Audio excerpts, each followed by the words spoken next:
को बेला को फिर से कोई अजीब सी आवाजें सुनाई देती हैं। बेला देखती है कि उसका पति घर से बाहर कहीं जा रहा होता है। अरे ये कहाँ जा रहे हैं, जरा देखो तो सही। बेला उसका पीछा करती है। भीमा जंगल की तरफ जाकर फिर से भूत के रूप में आ जाता है। बेला ये सब देखकर बहुत घबरा जाती है। हे भगवान, ये क्या हो रहा है? मेरा पति भूत कैसे बन गया?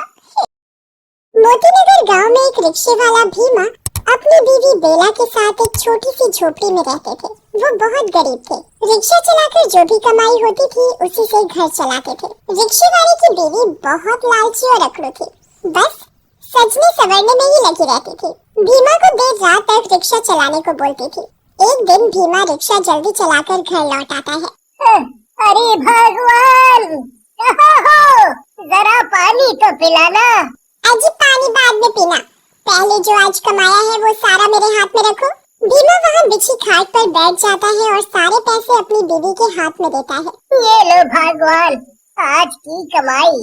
आज बस इतना ही? बाकी पैसे तुमने छुपा तो नहीं लिए? वो आज मैं जल्दी घर आ गया ना, तो ज्यादा नहीं कमा पाया। बेला गुस्से से भीमा को देखती है। अच्छा ठीक है, कल जल्दी जाना और देर से आना, और ज्यादा पैसे भी कमा कर आना। रात हो जाती है, दोनों सो जाते हैं और सुबह जल्दी उठकर अपना रिक्शा लेकर भीमा चला जाता है। जब बेला की सुबह आँख खुलती है तो उसका पति उसे सोया हुआ नहीं दिखता। अच्छा, आज तो जल्दी चले गए। ठीक है ना, आज ज्यादा पैसे कमाएंगे। भीमा अपना रिक्शा लेकर सड़क पर जा रहा होता है और रिक्शा रुकता है। अरे ओ रिक्शा वाले भैया, रिक्शा रोको। भीमा रिक्शा रोक लेता है। साहब, कहाँ जाना है? भारतपुर जाना है, चलोगे क्या? हाँ चलूंगा साहब। कितने पैसे लोगे? 20 रुपए साहब। 20 रुपए? नहीं, मैं तुम्हें 10 रुपए दूंगा। चलना है तो चलो। भीमा अच्छा और ईमानदार इंसान होता है तो वो 10 रुपए में भी मान जाता है। अच्छा साहब, ठीक है, बैठ जाइए रिक्शे में। आदमी रिक्शे में बैठ जाता है और भीमा उस आदमी को भरतपुर उतार देता है। उस आदमी के जाने के बाद भीमा की नजर रिक्शे के पीछे वाली सीट की तरफ जाती है। वो देखता है कि वो आदमी रिक्शे में अपना कोई थैला जल्दी में होने के कारण भूल जाता है। भीमा वो सामान उस आदमी को वापस लौटाने के लिए जैसे ही मुड़ता है तो वो देखता है कि वो आदमी तो बहुत दूर चला गया होता है। अब भीमा सोचता है कि ये सामान मैं उसको उसके घर जाकर दे दूंगा। सुबह से रात हो जाती है। रात के 11 बज जाते हैं। भीमा अब घर जाने की सोचता है। अब मुझे घर चलना चाहिए, बहुत देर हो गई है। आज भी कुछ ज्यादा पैसे हाथ नहीं आए। बेला फिर कुछ खरी खोटी सुनाएगी। भीमा उदास मन से घर चल पड़ता है। घर पहुंचकर रोज की तरह सारे पैसे अपनी बीवी को दे देता है। अरे मेरी किस्मत फूट गई थी, मेरे माँ बाप ने ऐसे आदमी से शादी कर दी। एक तो गरीब है, ऊपर से इसकी ईमानदारी। हे भगवान, ये ईमानदारी मुझे एक दिन भिखारन बनाकर छोड़ेगी। आसपास गांव वाले सभी उसके घर के पास खड़े होकर सब सुन रहे होते हैं। गांव वाले आपस में बातें कर रहे होते हैं। अरे भाई, इनका तो ये रोज रोज का लड़ाई झगड़ा हो गया है। हाँ भाई, ये भीमा तो सीधा साधा है, इसकी बीवी के आगे नहीं चलती। भाई भीम की तो किस्मत ही फूट गई है। ऐसी बीवी से शादी करके बेचारा भीमा करे भी तो क्या करे। बीवी को पैसे के अलावा कुछ दिखाई नहीं देता। पैसा पैसा, बस पैसा चाहिए। चलो भाई चलो, अपने अपने घर चलते हैं। सभी गांव वाले अपने अपने घर चले जाते हैं। तभी बेला की नजर उस थैले पर पड़ती है जो वो आदमी रिक्शे में भूल जाता है। बेला जब उस थैले को खोलकर देखती है तो उसमें कुछ पैसे और कपड़े पड़े हुए होते हैं। बेला उसमें पैसे और कपड़े देखकर बहुत खुश हो जाती है। अरे वाह, आज क्या लॉटरी लग गई, इतने पैसे और इतने अच्छे कपड़े, मजा आ गया। पर ये थैला मिला कहाँ से? अजी सुनते हो, जरा आना, कुछ पूछना है तुमसे। हाँ आ रहा हूँ, जरा रुको। हाँ बोलो बेला, क्या पूछना है? सुनिए, ये थैला आपको कहाँ से मिला? अरे ये तो एक आदमी की सवारी मिली थी, तो वो भूल गया था। कल जाकर ये उस आदमी को वापस दे दूंगा। नहीं नहीं, तुम इसे वापस मत देना, इसे हम ही रख लेंगे। इतने सारे पैसे एक साथ हाथ लगे हैं और तुम इसे वापस करने को बोल रहे हो? पागल हो गए हो क्या? तुम्हारी इतनी कमाई भी नहीं होती जितनी इस थैले में रखी है।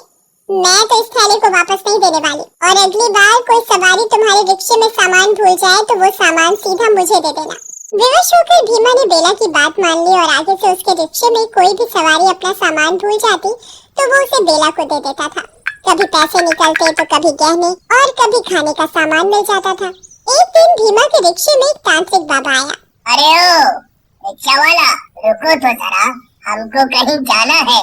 हाँ बाबा, बोलिए, कहाँ जाना है आपको? जरा वो पास वाले जंगल पहुँचा दो बेटा। हाँ बाबा, बैठिए, मैं ले चलता हूँ। कितने लोगे? 30 रुपए। चलो ठीक है, दे देंगे 30 रुपए। बाबा भीमा के रिक्शे में बैठ जाता है और भीमा उस बाबा को जंगल तक पहुंचा देता है। बाबा भीमा को पैसे देकर चला जाता है, पर वो अपनी एक डिब्बी रिक्शे में ही भूल जाता है। उस डिब्बी पर भीमा की नजर पड़ जाती है और वो ये सोचता है कि शायद उसमें कोई अंगूठी होगी। भीमा उस डिब्बी को खोलता है और उसमें से एक भूत निकलकर भीमा के अंदर घुस जाता है। अरे वाह, आखिरकार उस छोटी सी डिब्बी से निकलकर ये इंसान का शरीर मिल ही गया। अब मैं लोगों को मार मार कर खाऊंगा। उसी वक्त उस जंगल के रास्ते से एक आदमी जा रहा होता है और आदमी को वो भूत देख लेता है। अरे वाह, इतनी जल्दी शिकार भी मिल गया। आज तो मजे आ गए, मजे। इसे तो अभी मार के खाता हूँ। और फिर वो भीमा का रिक्शा लेकर उसके घर चला जाता है। घर जाने से पहले वो भीमा का रूप धारण कर लेता है ताकि उसको कोई पहचान न सके कि वो एक भूत है। अब घर के अंदर चला जाता है और अंदर जाते ही सो जाता है। आधी रात को बेला को कुछ आवाज सुनाई देती है और वो उठकर देखती है तो भीमा सोते सोते कुछ अजीब सी आवाज निकाल रहा होता है। बेला इस चीज को नजरअंदाज करके सो जाती है। जब बेला सुबह उठकर देखती है तो भीमा रोज की तरह रिक्शा लेकर जा रहा होता है। बेला को बाहर से कुछ गांव वालों की चहल पहल की आवाज सुनाई पड़ती है। अरे आज गांव वाले इतनी चहल पहल क्यों मचा रहे हैं? ऐसा क्या हो गया? जरा देखिए तो क्या हुआ। बेला घर से बाहर जाती है और एक औरत से पूछती है, क्या हो गया बहन, सब इतनी चर्चा में क्यों लगे हुए हैं?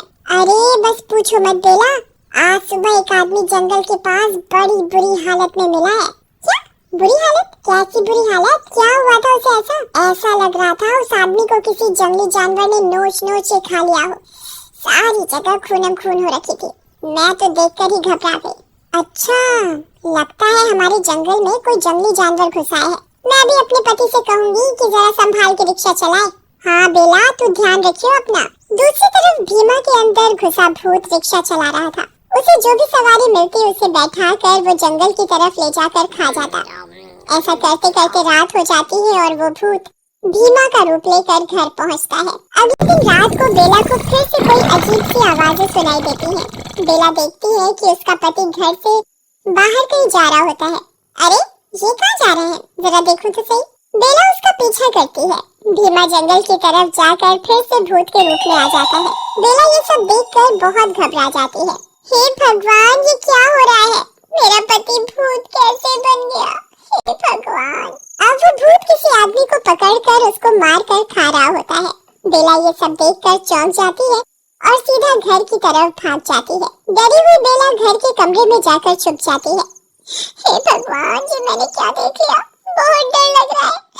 मेरा पति भूत कैसे बन गया? वो भूत वापस भीमा का रूप लेकर घर आकर सो जाता है और सुबह उठकर दोबारा रिक्शा लेकर लोगों को खाने चला जाता है।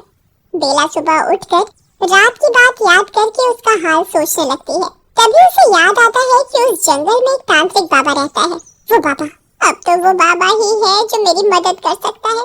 हाँ, अब मुझे उसी बाबा के पास जाना चाहिए। बेला उस बाबा के पास जाती है और उसे सारी बातें बताती है। बाबा बहुत बड़ा अंतर्यामी होता है, तो अपनी योग शक्ति से वो सब जान लेते हैं। मैं सब जान चुका हूँ।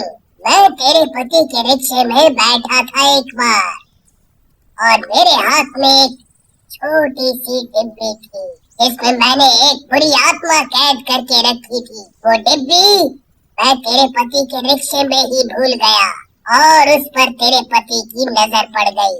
तेरे पति ने उस डिब्बी को खोल कर देखा और तभी उसके अंदर वो बुरी आत्मा समा गई।